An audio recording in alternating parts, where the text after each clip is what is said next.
خب این هفته شاهین یه متن چند تا نامه رو توی گروه گذاشت، توی گروه عمومی که داریم و گفت که برای یه کالای خاصی با یه کارخونه‌ای آرزم خدمتتون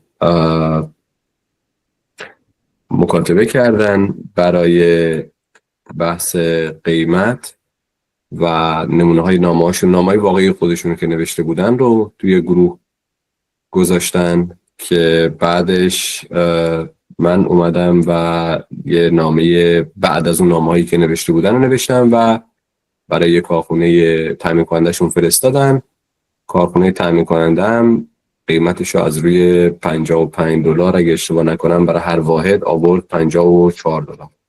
حالا تعدادی که خریداری شده بود از این کالا، اگه شاهین بعداً دوست داشت میتونه اشاره بکنه بهش، اون $1 باعث شد که یه تخفیف حالا نه چندان کوچکی توی کل لحاظ بشه. و این نامه رو من، نامه‌ای که نوشته شده بود، نامه‌ای مال شاهین و نامه بعدی که من نوشتم رو میخوام یه مقداری تحلیل بکنم و یک سری نکاتش رو بهتون بگم که توی مکاتبات بازرگانی به چه مسائلی توجه بکنید. و البته این یه نمونه است، ما یه دوره مکاتبات مجزا داریم و یه دوره CIBRE هم داریم که بعضی از شما تو اون دوره هم هستید. این یه نمونه است بابت توجه به بعضی از مسائل. من صفحه‌نماییشم رو به اشتراک میگذارم. فکر میکنم که الان شما بتونید صفحه‌نمایش من رو ببینید، درسته؟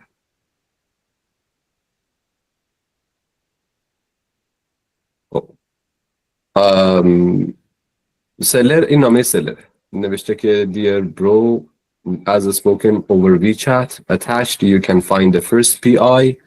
Please check and sign back ASAP. Thanks.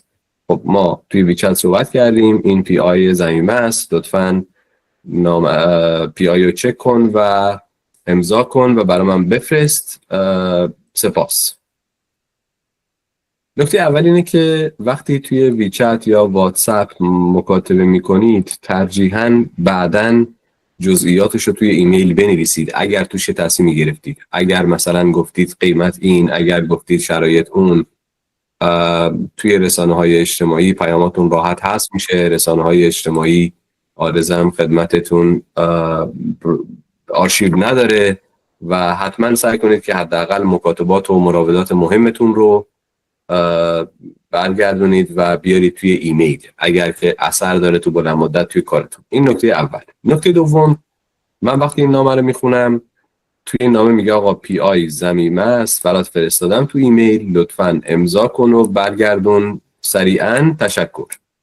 لحن این نامه خیلی خوب نوشته شده و جایی برای چانه زنی آنچنان نمیذاره. یعنی لحن نامه یه حالتیه که از من تایید میخواد، میگه please check and sign back ASAP as soon as possible and thanks. و این لحن این نامه یه جوریه که خیلی به من راه نمیده برای تخفیف، یا این انگیزه رو به من نمیده که تقاضا بکنم برای تخفیف. چجوری میتونست این کار انجام بده؟ میتونست مثلا بگه که لطفاً بررسی کن و نظراتتو به من بگو که قیمت خوبه یا نه. بررسی کن و اگه مشکلی هست به من بگو.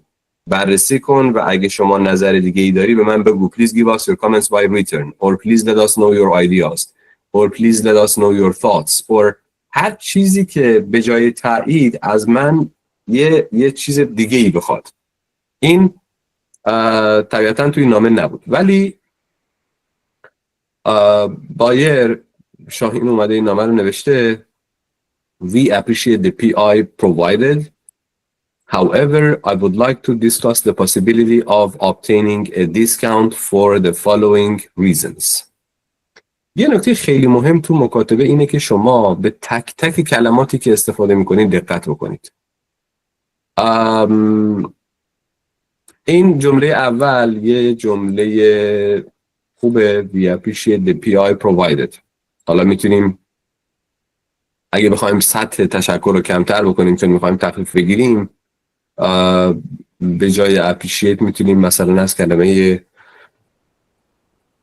تانک هم استفاده بکنیم یا از کلمه اکنالج هم استفاده بکنیم. however یعنی اگرچه I would like to discuss the possibility of obtaining a discount for the following reasons. به دلایل زیر مایلیم که احتمال دریافت تخفیف رو با شما بحث بکنیم. این کلمه possibility I would like to discuss the possibility، من تو ذهنم اگر خواننده نامه باشم میگم نویسنده خیلی توقعش نداره، میخواد امکان داره، یکی possibility یکی حرف این دوتا من وقتی میخونمش با این لحن میخونمش که امکان داره یه تخفیفی به ما بدید، یعنی امکان داره شاین خودش هم خیلی انتظار نداره و یعنی یه تخفیف کوچیکی هم بدید من خوشحال میشم. حالا من نمیدونم، من تحلیلم اینه شاین خودش اینجاست، ممکنه که شاین جان نظرت چیه؟ آیا واقعا توقع تخفیف به صورت جدی داشتی یا می‌خواستی یه تلاشی بکنی؟ واقعیت دکتر من زیاد توقعش رو نداشتم، میخواستم فقط یه تلاشی بکنم که بتونم تخفیفی بگیرم، چون الان به قول شما الان حالت یک کم دفاعی گرفته، یعنی من تو دفاعم و این زیاد جالب نیست و به قولی خودم رو پایین آوردم، ولی به قولی چون میگم اولا کارخونه میدیا بود، کارخونه خیلی بزرگیه، یکم چجوری بگم قدرت چانه زنی ما کمه در برابر این کارخونه ها، به خاطر همین من زیاد مثلا تهاجمی نیومدم صحبت کنم. و البته این فردی هم که من باهاش صحبت میکنم به قولی آدم خوبی، یعنی درست حسابیه، خیلی هم حرفه‌ای و چه بدونم حالت رفاقت و دوستی هم با هم داریم، یعنی اینجوری از اول مثلا رابطه رو مثلا دوستی ایجاد کردیم. ببین یه چند تا نکته، یک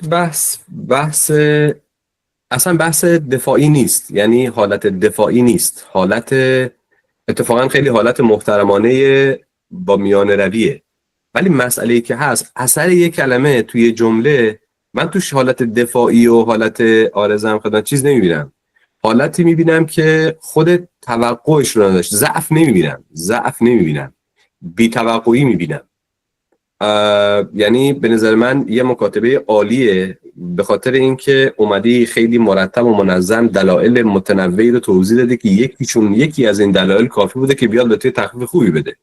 ولی مسئله‌ای که هست ما یه بحثی داریم توی مکاتبات تحت عنوان کانتنت انالیسیس، یعنی تحلیل محتوا. شما زمانی که می‌نویسی ناخودآگاه از تصورات خودت و از توقعات ذهنیت تو نامت اثر می‌پذیری و اینا توی یه سری از کلماتت خودشو نشون میده. اینجا I would like to discuss the possibility، وقتی من میگم من میخوام راجع به امکان این موضوع با شما صحبت بکنم، معنیش چیه؟ معنیش اینه که من پیش زمینه ذهنیم این هست که ممکنه تو کلاً به من تخفیف ندی. یه وقتی میگم میخوام راجع به امکان این موضوع صحبت بکنم، یه وقتی میگم من از تو میخوام که این کار انجام بدی. یعنی نمیخوام بگم امکان داره یا نه، میخوام بگم چقدر این کار انجام میدی، یا میخوام بگم اینقدر انجام بده. بنابراین من بحث یه وقتی خدای نکرده دفاع یا ضعف نیست، بحث ذهنیتیه که روی کلمه اثر میذاره و من یه وقتی خودم هم شاید واقعا توی مورد بودم یعنی با یه شرکتی ما مکاتبه می‌کردیم، یه دوست داشت میگفت فرانی ببین همین که به من جنس میفروشه دمش گرم. الان بعضی از دوستان که توی این صنعت نیستن ممکنه تصوری از میدیا نداشته باشن که چه غولیه.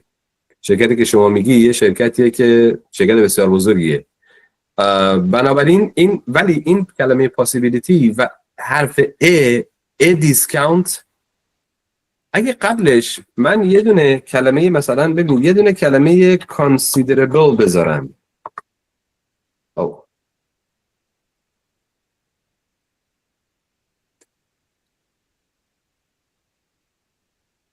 considerable بذارم، a considerable discount، دیگه اثر a کلن هست میشه، considerable میاد وسط. ولی وقتی considerable نباشه اون a discount یعنی این که من خیلی از شما خودمم واقعیتش توقعی ندارم for the following reasons. اما ادامش market competition, as you are aware, the market for فلان کالا is highly competitive. بسیار عالی. To remain competitive and offer the best value to our customers, we need to ensure that we can secure the most favorable pricing from our suppliers. من تو نامه بعدی که من نوشتم این ایده برام ایده بسیار مهمی بود و این رو یه جوری پررنگ کردم، ولی به یه زبان دیگری. یعنی به جای کاستومرز، حالا جلوتر میبینید کاستومر ما دقیقاً کیه؟ کاستومر ما مصرف کننده است، توزیع کننده است. کاستومر ما اینجا کیه؟ من اینو یه مقداری این کلمه رو بیشتر توی نامه‌ای که نوشتم بهش اهمیت دادم و یه زبان دیگه‌ای براش استفاده کردم. حالا جلوتر می‌بینید. ولی این که آقا رقابت زیاده و ما می‌خوایم که مشتریانمون بهترین ارزش رو ارائه بکنیم و یک قیمت گذاری خوبی برای از تامین کنندگانمون توقع داریم. این دلیل اول، مارکت کامپتیشن. دلیل دوم، economic conditions. Unfortunately, the economic situation in Iran is currently challenging, with fluctuating currency rates and uncertain economic conditions. This makes it increasingly difficult for businesses like ours to maintain profitability without seeking cost-saving measures wherever possible. خب یه ساختار گرامری عالی داره و یه جمله خیلی قشنگه، هیچ اشکال گرامری توش نیست و ایدهش هم ایده خوبیه، ولی یه نکته‌ای وجود داره و اونم اینه که سعی کنید تأمین کنندگانتون رو، خود همه ما میدونیم تو ایران چه خبره، خیلی از جای دنیا میدونن چه خبره، ولی یه نکته ریزی داره و اون اینه که به نظر من سعی کنید به خاطر منفعت خودتون تأمین کنندگانتون رو از شرایط ایران خیلی نترسونید. تأمین کنندگانتون رو نبرید توی مودی که به فکر منفعت کوتاه مدت باشن تا برنامه‌های بلند مدت. یعنی اگرم میخواید بگید چالنجینگ هست، بگید ولی ما شرایط شرکت خودمون رو تحت کنترل داریم و ما نسبت به آینده شرکت خودمون مطمئنیم که اونا نگران نشن.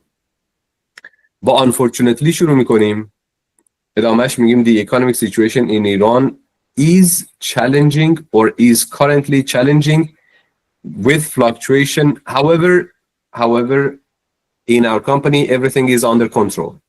یعنی یه جوری بگید آقا ما شرکتمون ولی شرکتیه که مثلا کارشو بلده. with fluctuating currency rates، با نرخ ارزای با تلاطم، یعنی این نرخ ارز تلاطم داره که داره، هم میدونن. and uncertain economic conditions. این کلمه uncertain اگر مثلا به جای uncertain بنویسیم hard economic conditions یا آرزم خدمتتون let's say مثلا unstable هم میتونیم بدیم.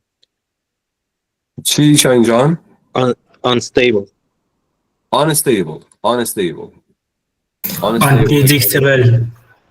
unpredictable.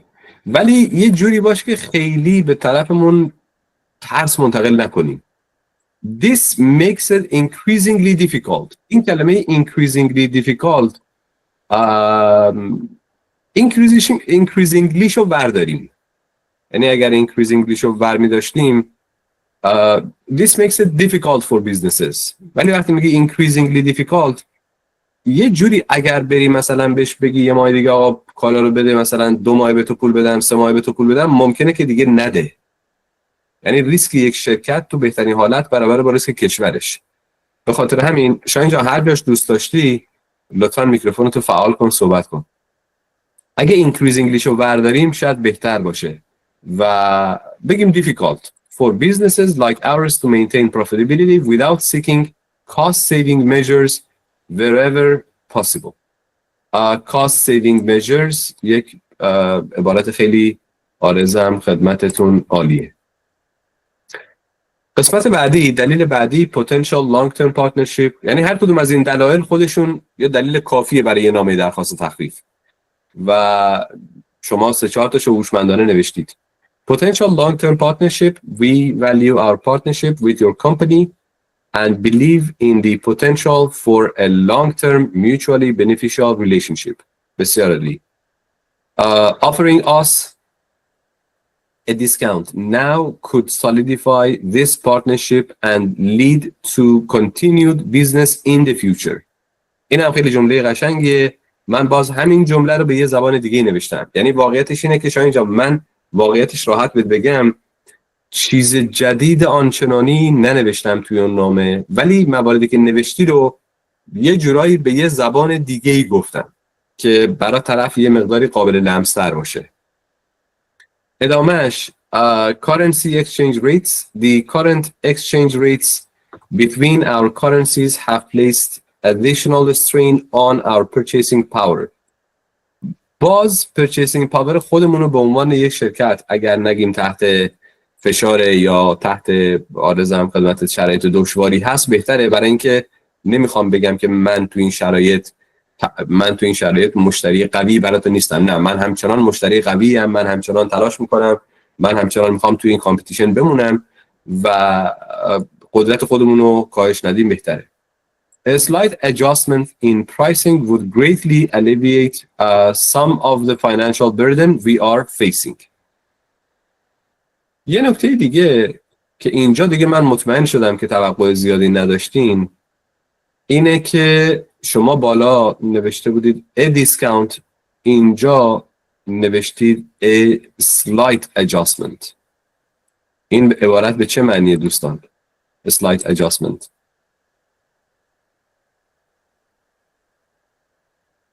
یعنی یک تعدیل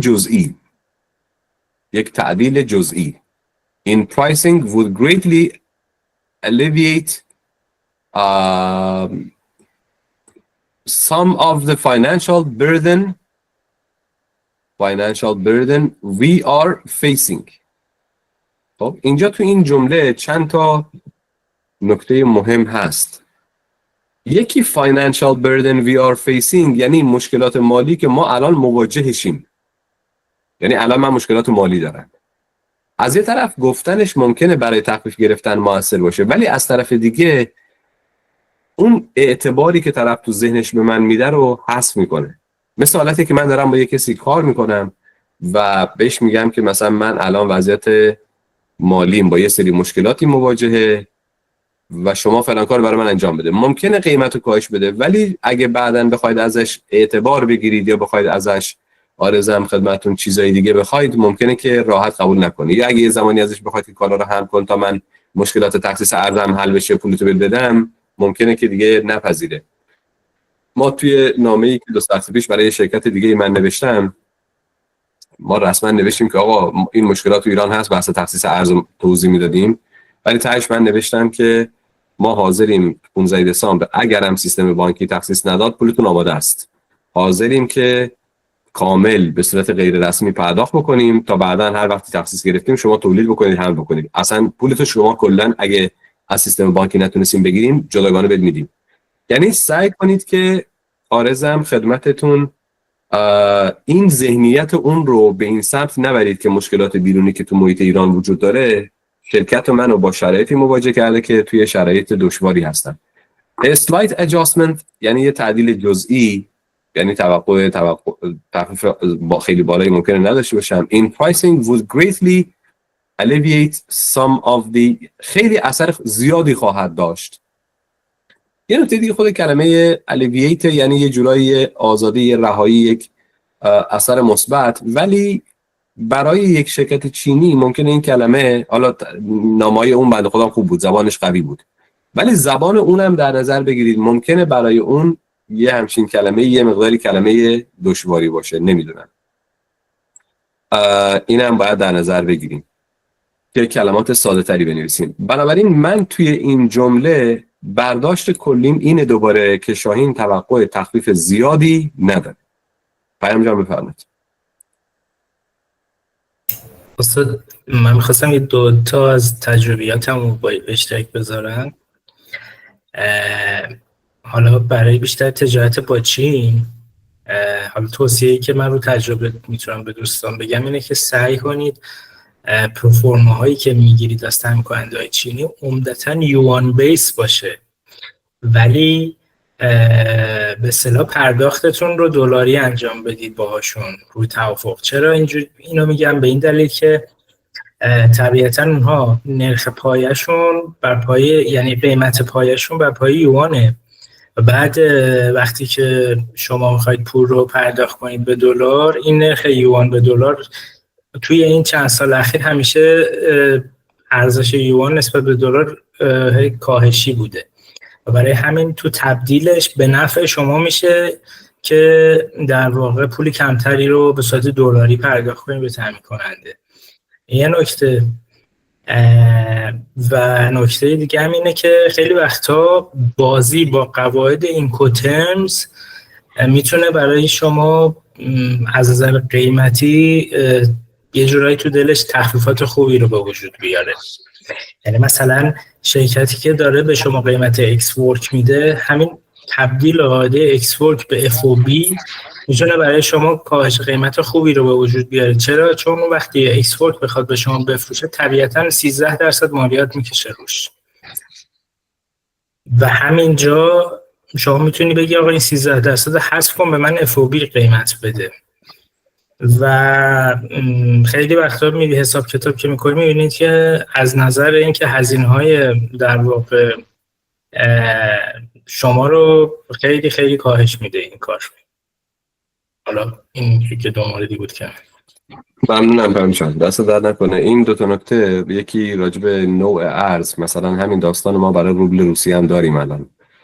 روبل داره تقویت میشه، البته اگه جنگ تموم بشه روبل تقویت خواهد شد و برید نرخ روبل رو از زمانی که ترامپ تو انتخابات برنده شد تا الان ببینید، معمولا افزایشی بوده، حالا یه مدتی دوباره کاهشی شد وقتی که احتمال اختتام جنگ کمتر شد. ولی انتخاب ارز و نوع ارز مهمه، کاملا درسته. جک اسپارو کیه؟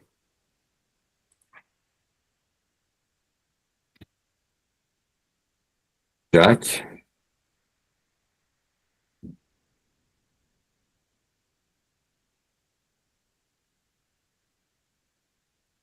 از که به اسم جک وارد شد، این صدای منو میشنویم؟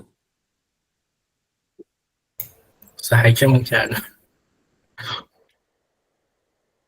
نه اسمشون هست. بله میشنوم. سلام. آقا اسمت ما رو ترسوند. خوبی؟ نه نه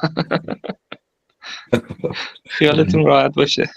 سلامت باشین، بزرگوارین. خب سلامت باشین. آرزوام خدمتتون که یکی بحث نوع ارز بود که پیام گفت، یکی هم بحث بازی با قواعد اینکوترمز. حالا قوانین کشورهای مختلف رو بدونیم خیلی خوبه و مثلا تو چین این 13% فکر کنم جایزه صادراتی بهشون میدن، یه درصدی که ممکنه، و علاوه این که حالا مالیات داخلی چین هم هست. بله پاداش صادراتی این است. داره میخواد اینو به اصطلاح صرف نظر نکنه ازش، میاد میکشه رو مبلغ فاکتورش. شما الکی داری پول میدی. یعنی EXW از چین یه مقداری مثل معامله داخلیه، هزینه‌های شما رو میبره بالاتر، ولی FOB شاید شرایط بهتری پیش بیاد. یعنی FOBش ممکنه حتی ارزان‌تر بشه. اما از اون طرف یه نکته دیگه هم در نظر بگیرید. یه وقتایی من خودم این کارو به عنوان یه ترفند مذاکره‌ای انجام دادم که طرف وقتی خیلی چونه میزنه میام میگم آقا اصلا قیمتی که به تو دادم فوب نه CFR، ولی مثلا یه معامله به فرض 5 میلیون دلاری کرایه‌اش $3000.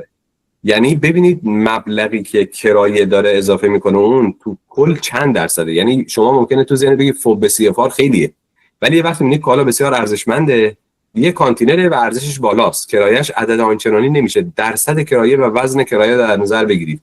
حالا یه مقاله توی سایت ما هست راجع به تخفیف توی نامه‌های بازرگانی، اونو بخونید.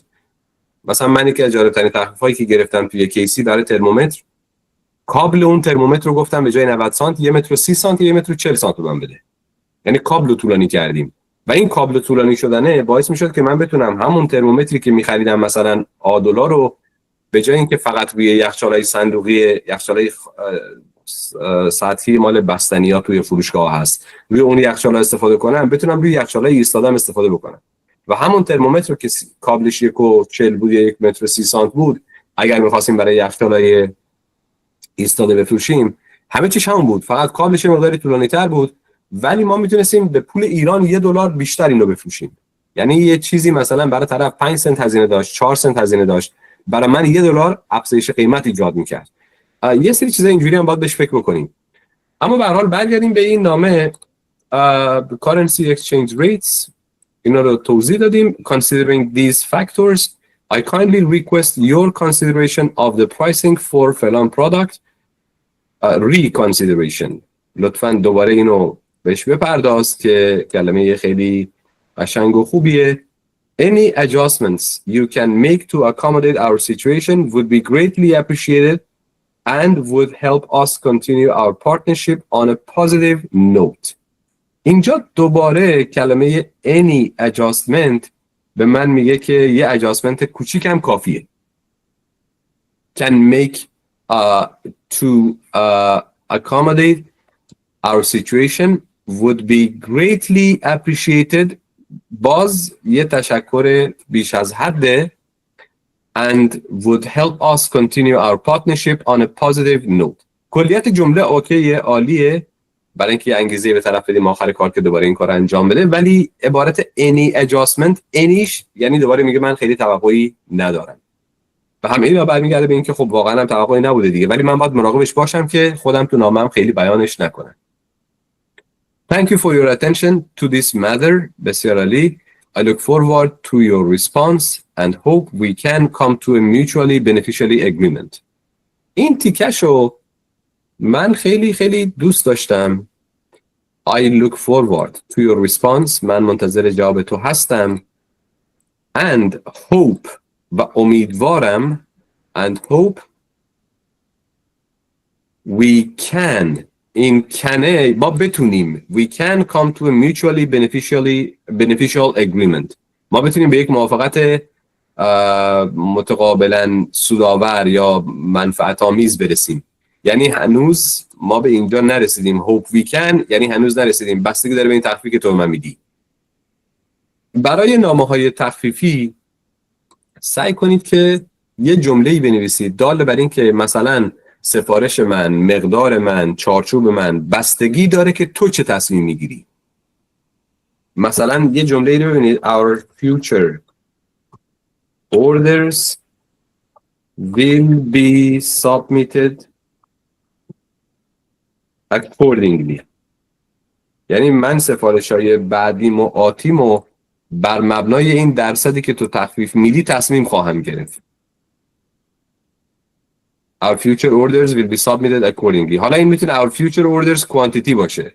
Our future orders number باشه. Whatever. بر اساس این چیزی که تو میخوای به من تخفیف بدی. ولی این کلمه hope یا عبارت hope we can come to an agreement یعنی ما هنوز اگریمنتی نداریم، بستگی به این داره که تو چه تخفیفی به من بدی. و برای پایان جای خوبیه. و برای پایان جای خوبیه که اینجوری نامه تموم بشه. برگردیم بالا. این تا اینجا. حالا فروشنده اومده به این نامه جواب داده. ببینید نامه فروشنده چه داستانی داره. شاهین جان شما نکته‌ای داری بخوای اضافه بکنی توضیح بدی؟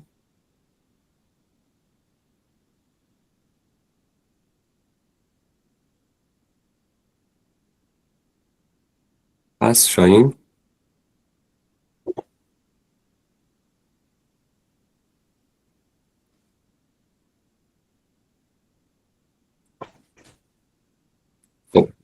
نمیدونم لیست رو ندارم که ببینم شاهین هست یا احتمالاً مشکل اینترنت یه چیز دیگه ای داشته. من اسمشو میبینم شاهین. خیر است. من پس نامه فروشنده رو میخونم. سلر Thanks for your trust and support. I totally got your point. اینجا من یکمی خوشحال شدم. I totally got your point. And we'll double check how to support you as well. و دوباره چک میکنم که چجوری به تو پشتیبانی بکنم و کمک بکنم. یه نکته خیلی مهم، تو نامه‌های اینجوری زود تصمیم نگیرید. این بنده خدا شاید از همون اول هم میدونسته که میخواسته تخفیف بده. ولی گفته I will keep you informed within this week. Thanks again. من تو این هفته بهت خبر میدم. حتی من حدس میزنم که از اولم میدونسته که میخواد تخفیف بده. یعنی مدیر تو اون سطح میدونه قیمت کالاش چجوریه، میدونه تا کجا جا داره، نیازی به دابل چک نداره. واقعیتش اینه که نداره. و این کارو با استراتژی انجام میده، این کارو با تفکر انجام میده. تو نامه‌های تخفیف برای اینکه بگید من بررسی کردم، من چک کردم، من رو حساب کتاب دارم حرف میزنم، زود جواب ندید. عمدن این کار کرده. یعنی این فرد هر کی که هست فرد قطعاً با تجربه‌ایه و یه مدیر با تجربه‌ایه. نامش نامه خوبیه. خلاصه است ولی نامه خوبیه. ادامهش Thank you for your support. We will be waiting for your good news. این جمله عالیه. این جمله عالیه. و این جمله We will be waiting for good news مثل حالتیه که آرزم خدمتتون طرفو میندازه توی رودربایسی. مثل حالتیه که طرفو میندازه توی رودربایسی. ببین مثلا من یه چیزی از شما میخوام، بعد به شما میگم که شما میگی باشه من چک میکنم. آخرین جمله‌ای که به من میگی پس من منتظر خبر خوب هستم. این جمله طرفتو میبره به سمتی که به خود با خبر خوب به سمتت بیاد، چون تو منتظر خبر خوبی و تو مشتریشی، براش مهمی. این جمله We will be waiting for your good news جمله عالیه به نظر من. توی رابطه‌ای که نسبتاً دوستانه هم هست خیلی خوب نوشته شده اینجا و جاش هم جای درستیه. میخوام صادرات کنم، 500 تا ایمیل فرستادم جواب نگرفتم. با شرکت‌های زیادی توی نمایشگاه‌های مختلفی مذاکره کردم، به نتیجه نرسیدم. محصولم محصول خوبیه، قیمتش قیمت رقابتیه، تلاش بسیار زیادی کردم ولی نمیتونم مشتری بگیرم. این موضوعی که خیلی از دوستان تولید کننده و شرکت‌های تجاری و بازرگانی باش مواجهن. واقعیت اینه که در شرایط امروز و با استفاده از اینترنت و هوش مصنوعی پیدا کردن مشتری بالقوه اصلاً کار سختی نیست. پیدا کردن یه لیستی از مشتریانی که در یک نمایشگاهی شرکت کردند یا دانلود کردن یه لیستی از شرکت‌های تجاری یا تولیدی یک کشور مشخص به هیچ عنوان کار پیچیده‌ای نیست. یعنی به زبان ساده لید جنریشن در عصر حاضر مشکل صادرات و مشکل بازاریابی بین‌المللی نیست. مشکل خیلی از ماها و مشکل خیلی از شرکت‌های ایرانی عدم تسلط بر برقراری ارتباط بین‌المللی به صورت اصولی و درسته. ما در یک دوره آموزشی حرفه‌ای تحت عنوان CIBRE یا پرورش کارشناس خبره ارتباطات تجاری بین‌المللی اومدیم 3 حوزه مکاتبات، مذاکرات و قراردادهای بین‌المللی رو به صورت کاملاً کاربردی و اصولی و علمی آموزش دادیم. این دوره 50 ساعت آموزشه که فرد در انتهای اون میتونه با اعتماد به نفس مذاکره بکنه، به صورت حرفه‌ای مکاتبه بکنه و تفکرات پشت مذاکره و مکاتبه رو متوجه باشه، استراتژی داشته باشه، برنامه‌ریزی رو بیاموزه و نه تنها بدونه که چگونه بنویسه بلکه بدونه که چه چیزی رو بنویسه یا حتی چه چیزی رو ننویسه. یه دوره آموزشی منحصر به فرد که کارشناسا رو آماده میکنه برای ارتباطات بین‌المللی. اگر در سازمانتون و شرکتتون نیاز به نیروهایی دارید که بتوانند به صورت تخصصی و مؤثر ارتباطات بین‌المللی برقرار بکنند، این دوره رو از دست ندید. اطلاعاتش رو از همکاران من بگیرید. پیشنهاد میکنم همین امروز ثبت نام بکنید. این فقط یه دوره آموزشی نیست. یه تجربه است که شما از روز اول تغییر رو احساس میکنید و شما رو آماده میکنه برای پذیرش مسئولیت‌های بزرگ بین‌المللی. آموزش اصیل و اصولی بازرگانی، آکادمی نوین تجارت محترم. اوکی. این جمله عالی بود که راجع بهش صحبت کردیم. ادامهش من خود سریعتر پیش برم. I calculated the cost of this new project these 2 days with factory several times. من چندین بار با کارخونه اینا رو چک کردم to try to find extra gap to support you. But seems جانم شاید صدا میاد؟ آره الان صدا هست.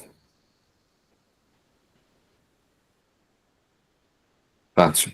اینترنت با ثبات نیست اینجا.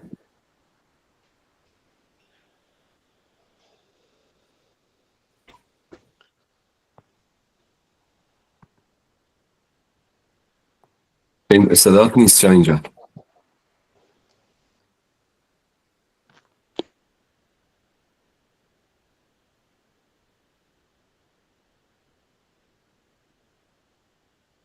صدا رو نداریم.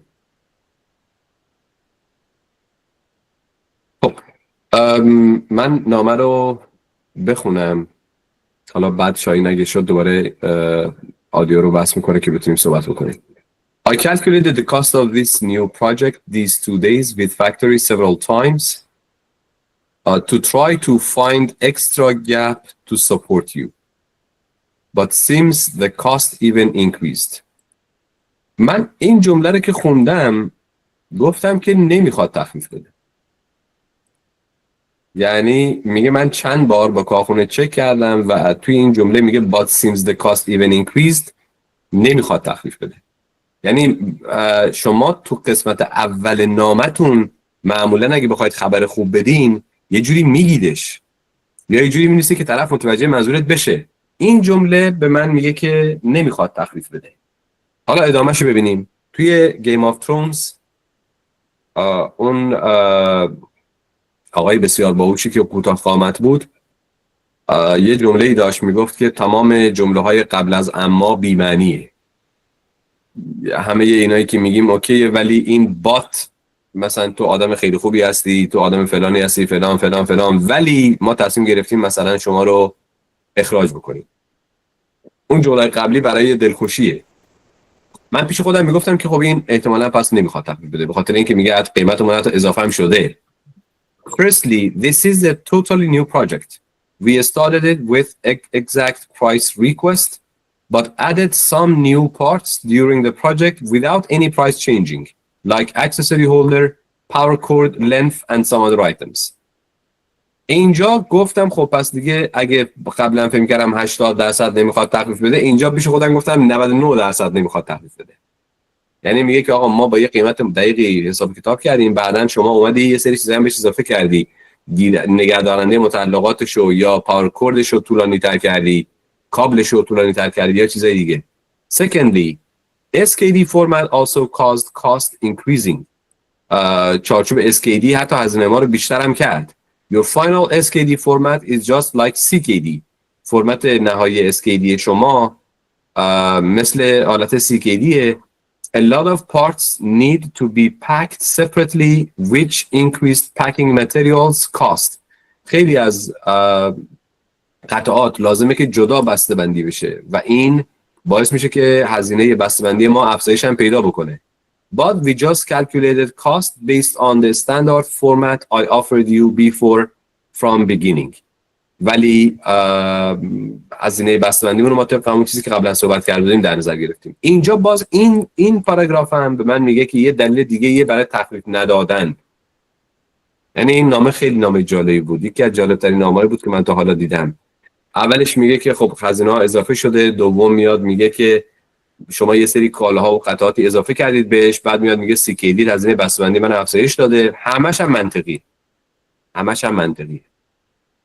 ادامهش Anyway, I totally agree the reasons you mentioned below and really value the partnership with you and your company.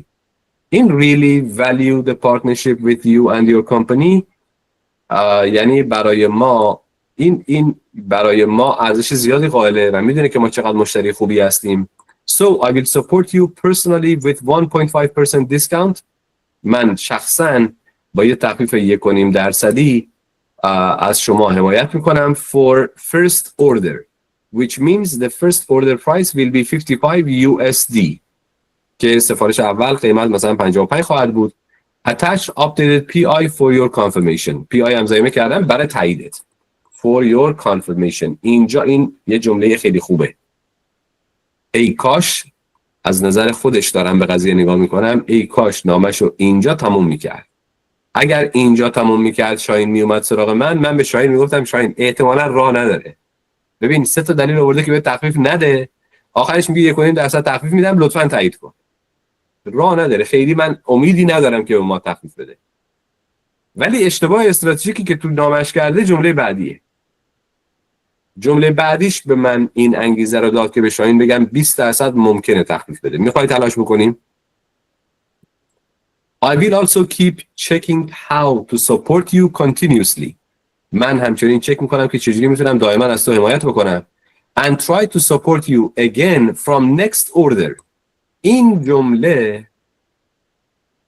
جمله به من گفت که حتما جا داره. علیرغم اینکه 3 تا دلیل میاره که تخفیف نده، بعد میاد میگه من شخصا 1.5% یعنی دارم از اعتبار خودم خرج میکنم. این پرسونالیه بار داره، معنی داره. یعنی دارم از اعتبار خودم خرج میکنم توی کارخونه. حالا اشکال املاییشو کاری نداریم. پرسونالی فکر کنم دبل ال بعد باشه اگه اشتباه نکنم. برای اینکه همون باشه من فعلا میذارمش بمونه. ولی ادامهش میگه and try to support you again for the next order. اگه یه کاری برای سفارش بعدی میتونی انجام بدی خب همین الان انجامش بده. Let's see together from next order. Thanks for your trust in advance. بذار تو سفارش بعدی ببینیم چی میشه. یه نکته خیلی مهم اینه که توی نامه‌ها توقعات طرف مقابل مدیریت بکنید. حواستون به توقعاتی که ایجاد میکنید باشه. من با خوندن این جمله تمام جمله‌های قبلیش من میگفت تخفیف نمیده، این جمله به من گفت حتما دوباره تخفیف میده یا به احتمال بالا دوباره تخفیف میده. به احتمال بالا دوباره تخفیف میده.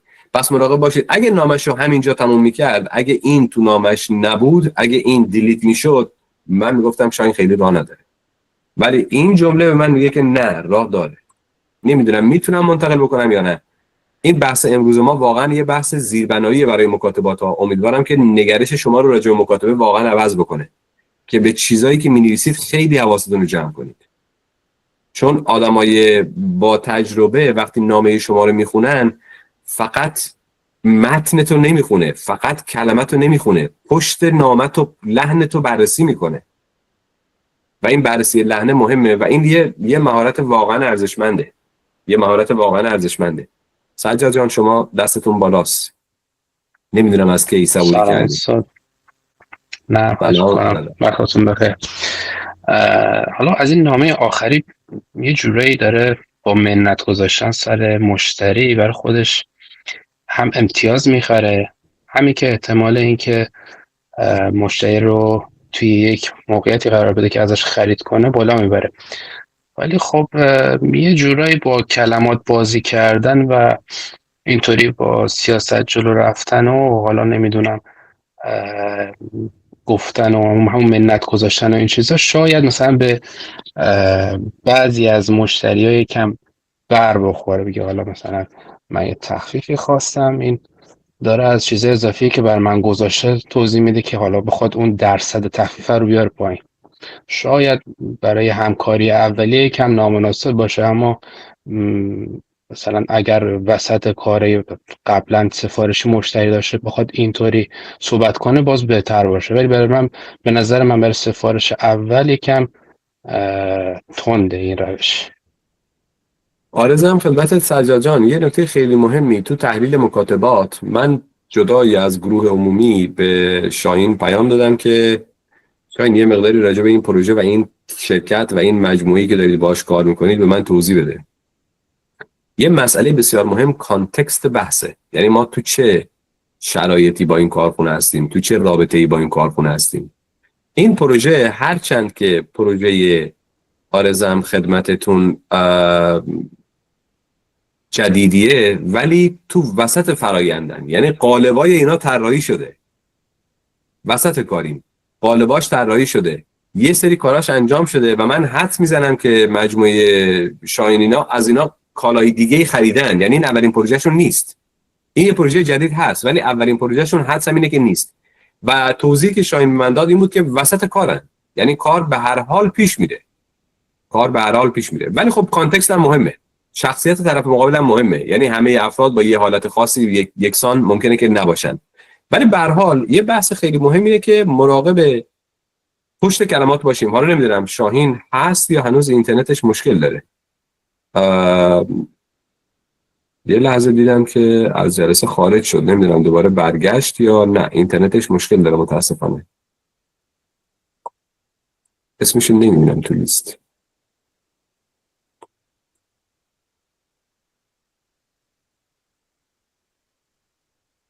نه اسمش رو نمیدونم. علاوه این که به هر حال مکاتبه است دیگه. صدایی از قبل فعالیتی داشتن، آره به نظرم اوکی هست این روش. ببین من کلمه برو به این میگه که اینا با هم دیگه یه رابطه اصلا یه خورده رابطه حتی دوستانه دارند. یعنی وقتی ما به یک کسی میگیم برو احتمالاً این نامه اولشون کار اولشون نیست. من حدسم اینه که پروژه‌های دیگه‌ای داشتن و برای همین پروژه میدونم که برای همین پروژه شاید چیزی که به من توضیح داده بود این بود که قالباش ساخته شده و فکر می‌کنم حتی یه پیش پرداختی هم اگه اشتباه نکنم نمیدونم انجام شده یا میخوان انجام بدن، نزدیکشن یه همچین چیزی. ولی و شرکت غولیه. یعنی داریم راجع به یکی از شرکت‌های درجه یک، اگه نگم اولین، یکی از شرکت‌های درجه یک چینی که خیلی از لوازم خانگی دنیا مال ایناست، با برندهای مختلف. خیلی از برندهای بزرگ دنیا رو اینا تولید میکنن. خب این تا اینجا. حالا میایم آرزم خدمتتون نامه دیگه‌ای که نوشتیم و بحث میکنیم، یه نگاه خیلی فوری بندازیم. من یه نامه نوشتم و بعد این نامه رو با هوش مصنوعی چک کردم. آقای یکی دو نفر از بچه‌ها دستشون بالاست.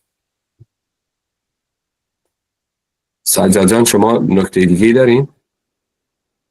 نه آقای رفت. نه استاد، من این خاموشش کردم. حالا اشتباه بزرگوار. آقای رؤوف عزیز. خواهش میکنم. استاد در رابطه با روح کلمات و متنی که جابجا میشه توی قراردادها، من یه نمونه بارزش رو خودم توی جلسه بودم و از اونجایی که ما بحث تامین متریال ساختمانی رو هم تو فیلد کاریمون داریم، یه کیس استادی بگم. ما طرف مقابلمون بر اساس وندور لیستشون درخواست کاش سرامیکی که داشتن درجه 1 بود و ما درجه 1 می‌خواستیم واسهشون تامین کنیم، ولی اون دوست کارگزاری که بود می‌خواست به هر نحوی شده سهم بیشتری از این قضیه ببره. توی اون وندور لیست ما که ما حالا گفتیم که ما درجه 1 به شما تحویل میدیم فلان فلان، اومدن توی قرارداد ما دیدم یه اصطلاحاً پرانتز کوچولو باز کردن، زدن که تحویل کاشی سرامیک مدل فلان، بعد پشت بندش یه پرانتز باز کردن به نام اقتصادی، یعنی واژه اقتصادی استفاده کردن. وقتی واژه اقتصادی استفاده میشه، حالا من جمله رو کاملش کنم، میشه کاشی سرامیک درجه 1 اقتصادی. این مفهومش یک چیز بیشتر نیست. یعنی تو اون مدل اقتصادی که شما میتونید به ما تحویل بدید، درجه 1 رو به ما تحویل بدید. یعنی گرید، چون ما کاشی سرامیکی که مثلا میتونیم تامین کنیم گرید صادراتی هستش. این دوستان دنبال کاشی سرامیکی بودن که تو خط تولید از دید ما مثلا درجه 2 و 3 هستش، حالا به لحاظ پورسلان بودن و لبه های کار و این بالانس بودن و تخت بودن اینا گرید بندی داره دیگه، این که لب پر نشده باشه و فلان. این توی اون اقتصادی درجه 3 ما دنبال درجه 1 میگشت و با همین اضافه کردن واژه اقتصادی میخواست در واقع پورسانت بیشتر ببره و میخواست عملا ما رو وارد چالش کنه. ولی از اونجایی که حالا تیم حقوقی ما مشرف به این موضوعات بود، مانع این قضیه شد و اون واژه اقتصادی حذف شد. حالا این چیزی که شما میفرمایید دقیقاً توی کار ما مصداق پیدا کرد و ما با گوشت پوست و استخوان لمس کردیم.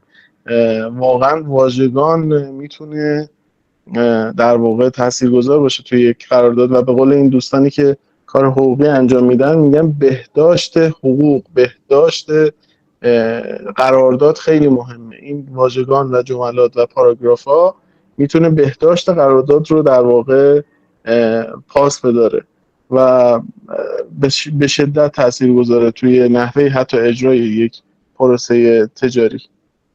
همین. کاملا درسته. حالا بعداً شاید فرصت شد یه جلسه دیگه ای راجع به یه سری واژه‌های اینجوری تو قرارداد صحبت کردیم. من همیشه میگم چیزی که قابل سنجش نیست تو قراردادتون ننویسید. مثلا یه قراردادی ما داریم مال خیلی سال پیشی که دوستان من تو دانشگاه تهران امضا کرده بود، من تو کلاسام از استفاده میکنم برای توضیح بعضی مفاهیم. طرف نوشته the product would be delivered in a short time یعنی چی؟ after proper request یعنی چی؟ این خیلی مهمه که مراقب لغت‌ها و واژه‌ها باشیم و حالا امیدوارم تو بحث قراردادم بتونیم بعدا راجع به این موضوع جلسه دیگه به امید خدا صحبت بکنیم. ولی واقعا این جزئیاتی که فرق میکنه. ببینید من واقعیتش به شاهین تو گروه هم اعلام کردم، گفتم شاهین من این کار برات انجام میدم، ولی اگه خواستم انجام بدم ازت میخوام که اگه تونستیم تخفیف بگیریم 10% اون مبلغ تخفیف بدی برای کار خیریه. و شاهین هم محبت کرد، گفت باشه آقا من قبول دارم. و اگر یه کاری بود که مثلا من به عنوان یه کار بهش نگاه می‌کردم که می‌خواستم برای یه شرکتی انجام بدم و به عنوان یه منبع درآمدی بهش نگاه می‌کردم، میتونست برای من یه درآمد خوبی ایجاد بکنه، میتونست برای شاهین یه اثر مثبت زیادی تو کارش بذاره. برام توی این اوضاع اول چند هزار دلار پول کمی نیست و با یه نامه اتفاق میفته و این مهمه که به جزئیات دقت بکنیم. من خیلی خوشحال شدم که این موضوع رو شاهین مطرح کرد، حالا هم به عنوان یک کیس هم یه چیزی شد که با یه جنبه آموزشی داشت و برای بقیه دوستانم موثر بود. واقعیتش حالا نمیخوام براتون یه وقت خدای نکرده سوء تفاهم پیش بیاد، تعریف از خود یا فلان، ولی ما توی پروژه‌ای توی سال گذشته میلادی یه چیزی حدود $20,000 توی مکاتبه و 400 خورده هزار $500,000 توی کاری به نفع یه مجموعی شد که از اون 400-500,000 $500,000 من بهش گفتم خودت میدونی هر جوری خودت دوست داری مثلا حساب کتاب کن. و توی یک کار مکاتبه و مذاکره آنلاین، اون مذاکره آنلاین هم داشت داستان متفاوتی بود، خیلی بیشتر بود، یعنی شاید 10-15 تا نامه بود و خیلی رفت و برگشت زیادی داشتیم، ولی مثلا اون مجموعه $20,000 بابت این موضوع اختصاص داد و براش ارزش داشت، برای اونم $400,000 سیوینگ اتفاق افتاد، فقط با مکاتبه، فقط با نامه‌نگاری، فقط با مذاکره. یعنی یه مهارت واقعا مهمیه و میخوام که راجبش فکر بکنید، راجبش مهارت خودتون رو ببرید بالا و یه موضوعی که میتونه مبحث یه کار باشه. الان ما به عنوان یه کار داریم بهش نگاه میکنیم، یه کار خودش و مهمه که دقت بکنیم. من دوستی دارم وکیل ساعتی €500 میگیره که قرارداد بخونه، ساعتی €500 میگیره که قرارداد بخونه و نظر بده رو قرارداد و خب این ارزش هم داره، برای طرف مقابل هم میارزه. خب ادامهش این نامه‌ایه که بعداً من نوشتم، یه نامه اولیه نوشتم، یه سری چیزایی بهش اضافه کردم، دادم هوش مصنوعی یه تغییراتی توش داد، بعد من دوباره نامه هوش مصنوعی رو تغییر دادم، آخر کار دست آخر دادم به شاهین که برای این شرکت بفرسته. این نامه نهایی. سابجکتمون request for a special price support. Dear Felani, first of all, I would like to thank you for your continued support. اول من ازت تشکر میکنم، از کلمه thank you استفاده شده و خیلی appreciate نیست که طرف بگه خیلی من متشکرم. We value our cooperation and are confident that together we can build a strong and lasting partnership. یه نکته خیلی مهم اینه که وقتی یه درصدی به شما تخفیف داده، خوشحالی بیش از حد از گرفتن اون تخفیف نشون ندید. یعنی نگید که اون مبلغی که تو من تخفیف دادی خیلی خوب بود، خیلی بزرگ بود، سپاس، واقعا تشکر، ولی بیشتر تخفیف بده. آخرش میگه نه دیگه، اگه اینجوریه دیگه نه. یه جوری خیلی با بی‌تفاوتی، من تو مذاکره 2 تا کلمه دارم میگم آرزم خدمتتون، بی‌تفاوتی محترمانه، سردی مؤدبانه. بی‌تفاوتی محترمانه، سردی مؤدبانه. یعنی خیلی هم خودتون رو خوشحال نشون ندید، خودتون رو مشتاق نشون ندید. توی کار خیلی مهمه.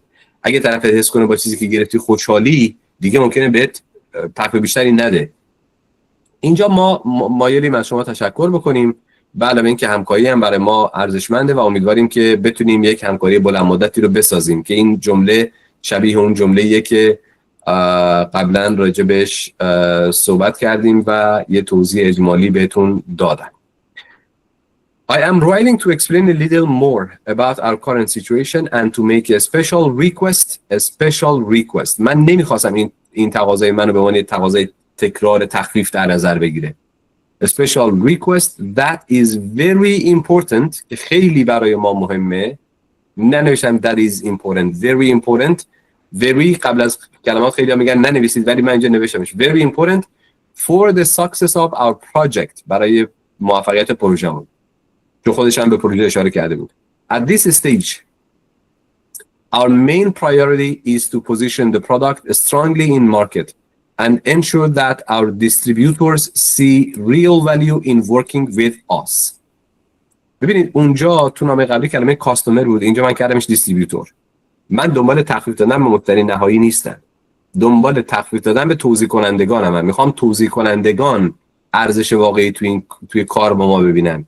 To achieve this, we have decided to give them a considerable discount during the first year in order to motivate and encourage them to actively promote the product.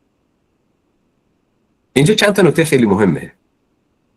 To achieve this یعنی برای اینکه ما به این هدف برسیم، we have decided، ما تصمیم گرفتیم. Decided، نگفتیم we would like to، نگفتیم we want to، نگفتیم we may، گفتیم we decided. نمیدونم میتونم منتقل بکنم یا نه. We have decided یعنی ما تصمیم گرفتیم. We have decided to give them a considerable discount. من میخوام تخفیف اساسی بهشون بدم. During the first year during the first year. حالا اینکه سال بعد نمیاد بگه آقا بیا حالا که دیگه سال اول گذشت قیمت رو ببریم بالا، ولی من برای اینکه بگم با حساب کتابی میگم آقا سال اول من میخوام به اینا تخفیف بزرگی بدم. In order to motivate and encourage them to actively promote the product. تا محصول رو پروموت بکنند. و کسی که تو صنعت کار کرده باشه میدونه که در بعضی از صنایع قیمت مصرف کننده تو ببر بالا ایبی نداره، قیمت توزیع کننده رو بیار پایین. توزیع کننده اگه محصول رو بذاره رو شلفش فروش میده، حتی اگه قیمت مصرف کننده بالا باشه. ولی اگه قیمت مصرف کننده رو بیاری پایین، بخوای فشارش رو بذاری رو دوش توزیع کننده ازت نمیخره که بذاره رو شلفش. یعنی برای خیلی از کالاها استراتژی هوشمندانه تر اینه که قیمت مصرف کننده رو 5% ببر بالا، ولی اون 5% رو بده به توزیع کننده. اون 5% رو بده به توزیع کننده. نمیدونم میتونم منتقل بکنم یا نه. For this reason, I ask you to kindly consider adjusting the price to 53 USD. من راجع به عدد 53 خیلی فکر کردم. اول نشونم 52. بعد چک کردم دیدم 52 میشه 5%، 6% نسبت به چیزی که قبلا داده بود خیلی پایین بود. میخواستم عدد ننویسم، ولی چون دیدم که خودش قبلا عدد نوشته و ما بحث داشتیم باش، ترجیح دادم عدد رو من بنویسم بگم 53. از طرف دیگه من میدونستم در واقع شاهین بهم گفته که آقا همون قیمت 55 هم قیمت منطقیه، یعنی همون روز اولم 55 و 85 یا 55 و 90 هم که بوده اوکی بوده، ولی ما نوشتیم 53. یعنی من عدد گفتم، تارگت گفتم. This support will make our product more competitive, help us gain market share quickly. سهم بازار از کلمات competitive، market share، اینا کلمات بازاریابیه. خیلی وقتا من به دوستان میگم آقا 2 تا کتاب بازاریابی بخونید که با مفاهیم بازاریابی، مفاهیم مدیریت پروژه، مدیریت مالی، مدیریت استراتژیک، اقتصاد آشنا باشید. این 5-6 تا رشته رو quickly and build the foundation for long-term success for both of our companies. برای هر دو تا شرکتمون یه فونداسیون خوبی بسازیم. ادامهش خیلی قسمت مهمیه. We see this request not as a discount but as a part of a joint marketing strategy, an investment that will benefit us both by enabling us to compete more effectively against other suppliers in the Iranian market. این جمله خیلی جمله مهمیه. این جمله قلب این نام است. اول نوشتیم we see this request not as a discount. هوش مصنوعی اینو تبدیل کرده بود به not only as a discount. من کلمه only شو پاک کردم، گفتم only شو نمیخوام. نامه‌ای که هوش مصنوعی به من داد not only بود. من only شو پاک کردم. گفتم اصلا من به عنوان تخفیف بهش نگاه نمی‌کنم. اون گفته بود نه فقط به عنوان تخفیف بلکه به عنوان فلان. من نوشتم فقطشو نمیخوام. من به عنوان تخفیف به این نگاه نمی‌کنم. Not as a discount. اینو به عنوان دیسکانت نگاه نکن. به عنوان یک جوینت مارکتینگ استراتژی نگاه کن. این جمله رو من توی مذاکرات زیادی استفاده کردم و به شدت ازش جواب گرفتم. مخصوصا تو روابط بلند مدت. But as a part of a joint marketing strategy. An investment that will benefit us both, به نفع هر دو تامونه, by enabling us to compete more effectively against other suppliers in the Iranian market. این جمله، این قسمت بعدی یه نکته خیلی مهمی داره و نمیگم against you and other suppliers، میگم against us and other suppliers in the Iranian market. من رو در مقایسه با تامین کنندگان دیگه بازار ایرانی کامپتیتیو میکنه و عارضم خدمتتون رقابت پذیر میکنه. رقابت بین من و بقیه کارخونه‌های ایرانی، بقیه تولید کنندگان ایرانی، نه بین تو و بقیه تامین کنندگان چینی. یعنی من رقابت تو زمین خودم میبینم که به اونم احترام بذارم. With your flexibility at this stage, من از تو انعطاف میخوام توی این مرحله.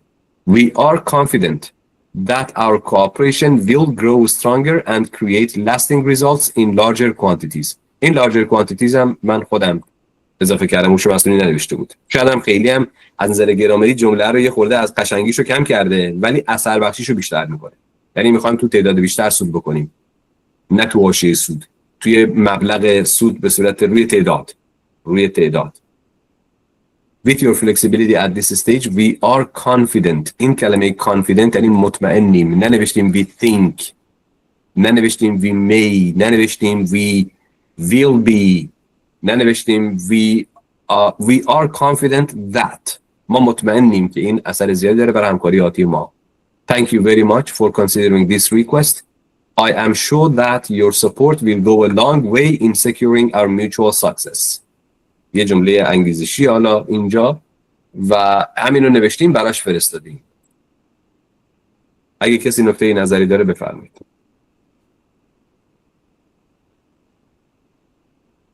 می‌خواستیم یه نیم ساعتی راجع به این صحبت بکنیم، کل جلسه‌مون رفت به سمت این. کسی نظری داره، نکته‌ای داره؟ نه، پس من یه سریع‌تر میرم نامه اونا رو هم ببینیم. Dear bro, I totally understand your situation and visited factory today again to try to get support. But same as last time, there is no gap for us. من دوباره این جمله رو که شاین گذاشت توی گروه، اینو که خوندم گفتم ای داده بیداد. آبرومون رفت، نشد و موفقیت آمیز نبود. نمیدونم چرا اینجوری می‌نویسه. این اصولاً با منطق‌های مکاتبه‌ای جور در نمیاد. یعنی شما به طرف یه شوکی میدی اول، بعد میگین خب باشه. اول میگین این کار اصلا امکان پذیر نیست، خودت میدونی. ولی باشه حالا یه کاریش میکنه. خب وقتی میخوای یه کاریش بکنی از اول با یه چیز مثبتی شروع کن دیگه. Anyway, I give almost all my profit to support you.